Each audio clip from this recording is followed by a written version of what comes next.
Welcome back to the Triple Option. Paul Catalina, Pierre Noujaim, Fox 9 in Minneapolis. And it's probably lovely. What's the temperature there in Minneapolis today? Beautiful today. It's in the 80s. I hope I can encompass this and just trap it and have it stay for the next 4 months. But beautiful day today, Paul, for football. It's going to be a gorgeous night out at Huntington Bank Stadium. You know what it is here right now? What is it? 147 degrees. You know what? Again, like I said, I would give that to me. I would rather melt my face off than ever feel cold ever again in my life. Yeah. Look, you weren't here for the freeze a couple years ago where we lost electricity. It was. Yep. I didn't do well. I did not do well. My wife, we were dating then. She came down from Nashville that weekend. It was Valentine's Day and surprised me. And I can tell you that's probably where I decided I need this woman here all the time, because when bad things happen, I'm too old to handle them on my own now. I can't. I was losing it. And she even mentioned, she goes, well, you were in Minnesota 2 years ago and it was this bad, right? And I was like, yeah, but they know what they're doing. They still had electricity. Yeah. I was in a courtyard by Marriott. I was fine. It was okay.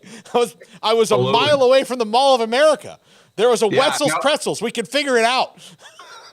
Yeah, you can take shelter inside of the Mall of America and then be there for 9 hours. I mean, you'll be out about $2,000 probably by the time you're done. But I mean, then again, you won't freeze to death. That's a positive, right? Yeah. No, that's what I was very worried about. All right, Pierre, here we go. You do the PJ Flex show every week. He is a very positive, enthusiastic, motivational speaker type of a guy, personality-wise. Yeah. Row the boat and all that. Which college football coach, and you might I'm going to take PJ Fleck out of this because you know him, so it's maybe not fair. But which college football coach other than PJ Fleck would you like to have as a life coach?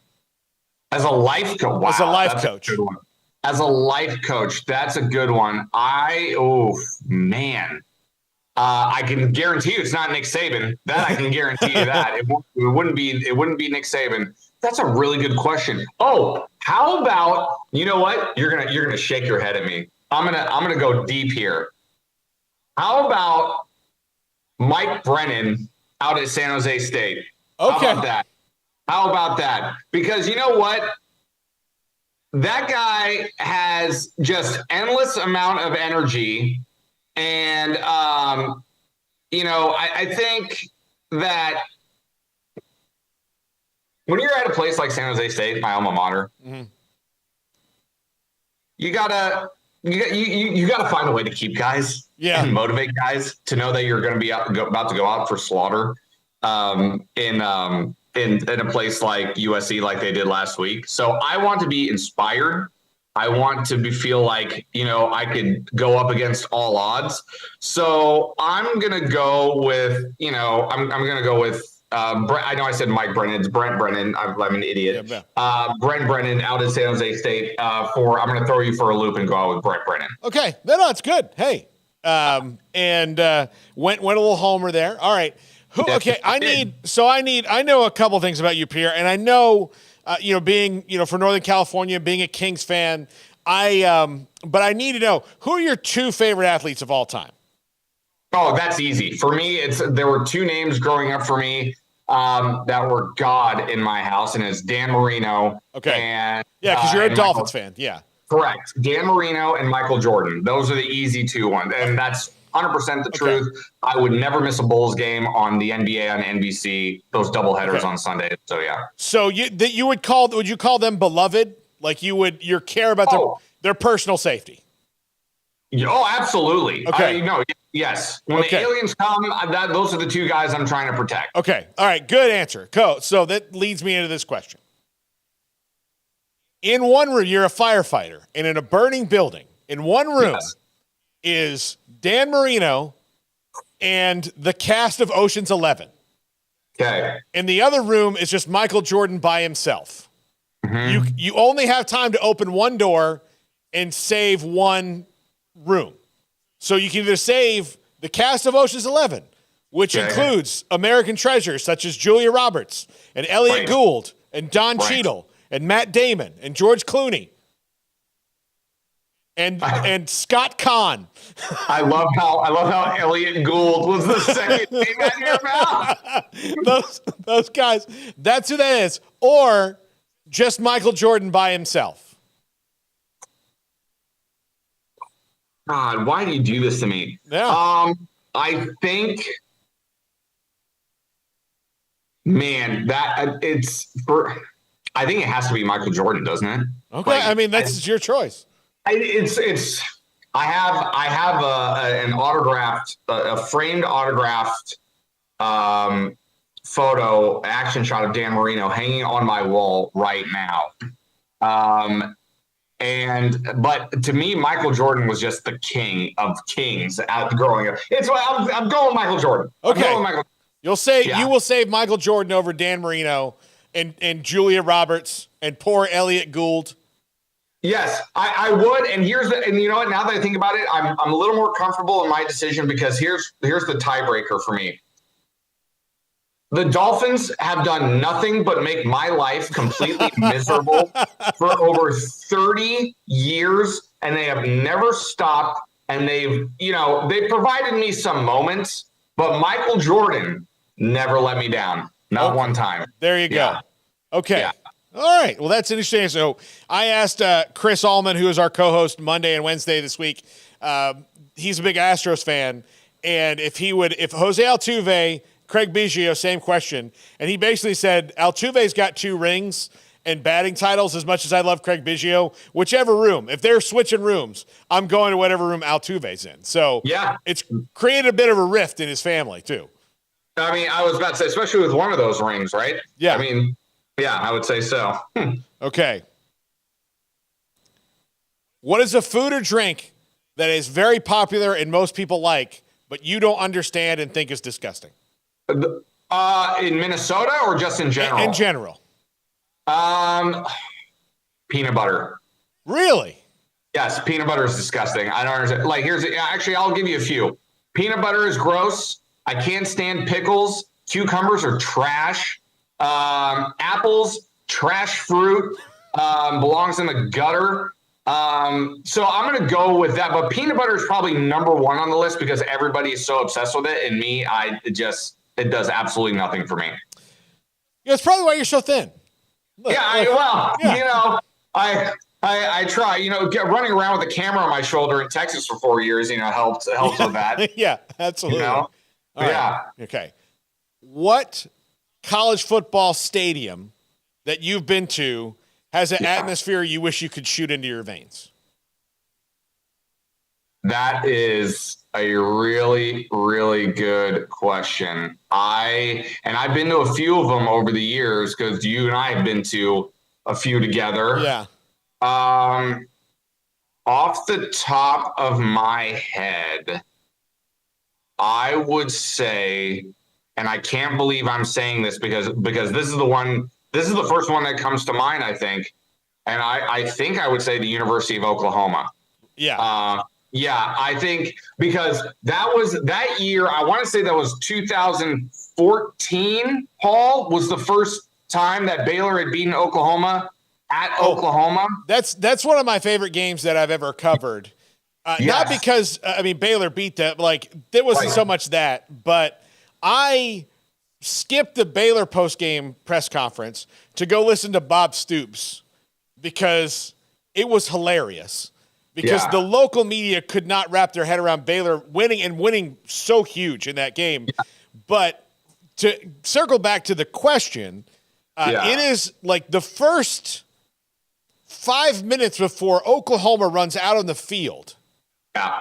There is a palpable energy in that stadium that is hard to match. No doubt. And the only other thing that came close, I've been to UT 3 or 4 times. I really enjoy their atmosphere as well. But the only other one that I think could rival it for me was I'm going to stay in the state at Oklahoma State. That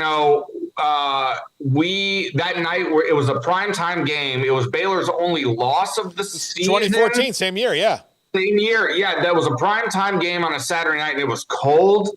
It was really cold that night, but the energy and the fans are right on top of you. And I don't think I've ever experienced anything like it, but I still think I would give the edge to Oklahoma with the pomp and circumstance and the energy. I mean, I don't think I've ever experienced anything like it. All right.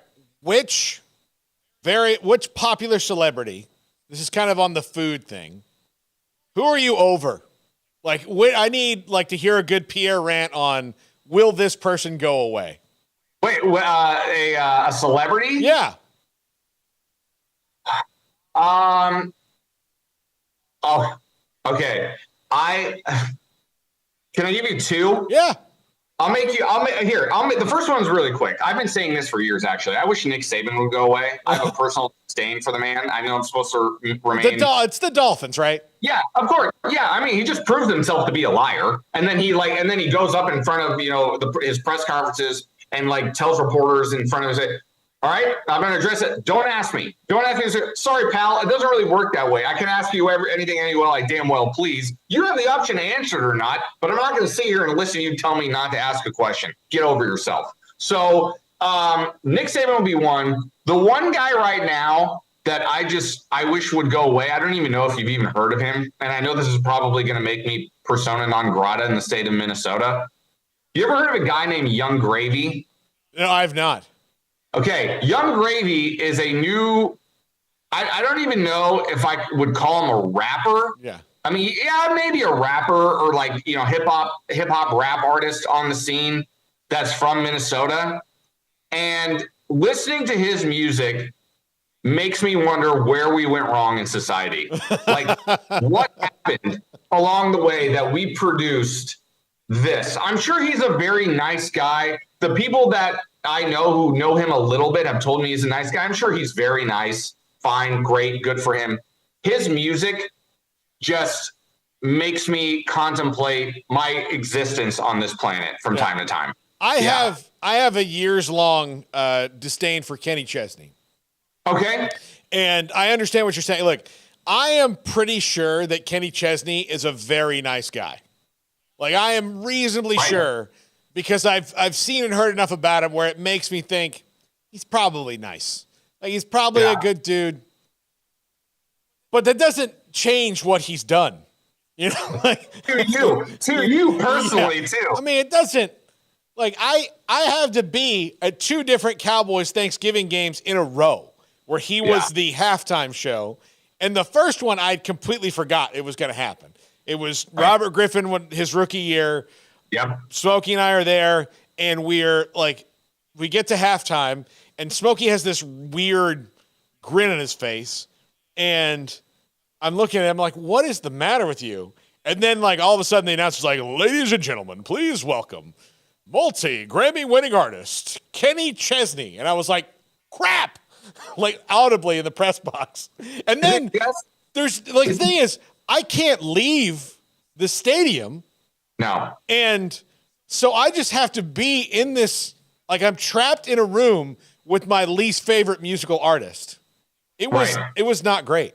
It's just the music, right? I mean, you just his music just is nails on a chalkboard for you. Yeah, and as a person who's grown up with country music, I feel like there are artists that everybody tries to copy, and then it gets progressively worse until you reboot. And that's the same way in music.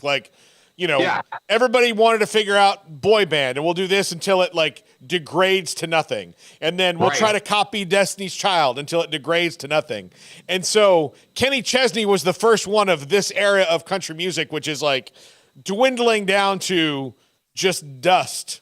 And it's not what it was. My homework assignment for you after we're done here is to go look up Young Gravy. Oh, I'm going to. Report back to me next week when we get a chance to talk, and I want to see what your reaction is and to tell me if I'm off base or not. No, because this might be, Paul, with Young Gravy in particular, this might be the moment now where I have just realized that, I'm the old guy now. I feel like I'm the guy who doesn't get it and doesn't get what the kids are listening to these days. I used to think that I was young and hip, and part of me still thinks that I am, but I think this is the moment now where I'm like, no, I've waved goodbye to my adolescence. I'm officially the old guy now. Oh, yeah, no, it happens, Pierre. How old are you? I'm 43. How old are you now? 39. 39. Oh, it's coming, buddy. You're gonna wake up one morning and then like you'll like walk through somewhere where the music is the same as it's been. Like you'll be in the grocery store and be like, why is it so loud in here? Dude, I hear from what I hear in Texas, the HEB playlists these days are just banger after banger from 90s and early aughts. Hey, my wife was like very visibly embarrassed of me a couple weeks ago because they were playing Better Man by Pearl Jam, which is one of my favorite songs of all time. And a classic. Yeah, we were just waiting in the deli and, for our turn. And I was, there's like a little case there and I'm looking at all the fancy cheeses that she won't let me buy. And I'm just like, can't find a better bird. And it was such a good song. And she's like, what are you doing? I was like, what do you mean? What? And she's like, you're singing right now. I was like, what? I mean, why? Like, my question is, why aren't we all singing right now? Not only are you singing, it's the perfect song because you're talking to her at the same time. I mean, it's a perfect timing of she can't find a better man. And you want her to join in the festivities. Why not? Yeah. Yeah, and it was like, I think that the part that she got me was like where he like really kicks like, she loves him, where it goes like that, which I'm sorry for anybody who just had to hear that, but like it kicks up and I was just like, I'm into it. And again, we are like, as people here in the grocery store, we should be enjoying, but it's banger after banger at HEB. They know what they're doing. It's a fine grocery store down there in Texas. I miss it every day. Yeah. The other day I went without her and one headlight by the Wallflowers was on. I was like, I still have the album in the car. There you go. I still have that exact album in the car in the old CD case that you have, like a booklet and stuff. It's all in there, man. I'm not letting go of that. Yeah. No, sir.